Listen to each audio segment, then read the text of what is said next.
क्या छोटी छोटी चिड़िया बड़े बड़े पहाड़ जैसे हाथियों को हरा सकती हैं? साइंस और लॉजिक कहेगी नामुमकिन, लेकिन कुरान कहता है हाँ। ये वाकया है इस साल का, जब हमारे नबी सल्लल्लाहु अलैहि वसल्लम की विलादत होने वाली थी।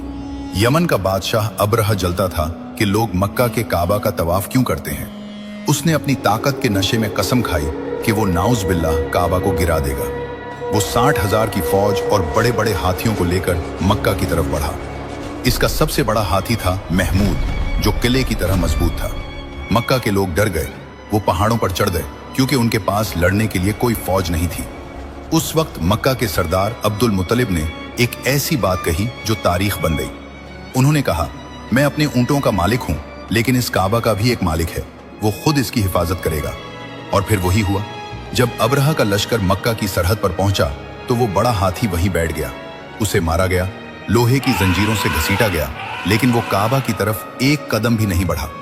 जब उसे यमन की तरफ मोड़ते वो दौड़ने लगता, लेकिन काबा की तरफ रुक जाता। अचानक समंदर की तरफ से आसमान पर काले बादल छा गए।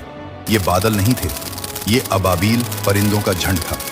हर चिड़िया की चोंच और पंजों में छोटे छोटे कंकर थे जो मुसव्वर की दाल के बराबर थे। अल्लाह के हुक्म से जब उन्होंने वो कंकर गिराए तो वो कंकर किसी गोली की रफ्तार से हाथियों और सिपाहियों के जिस्म को चीरते हुए जमीन में धंस गए। पुल भर में वो तकब्बुर भरी फौज ऐसे हो गई जैसे खाया हुआ भूसा। अल्लाह ने दिखा दिया कि जब वो चाहे तो वो कमजोर चिड़ियों से भी बड़े बड़े तकब्बुर को मिटवा सकता है।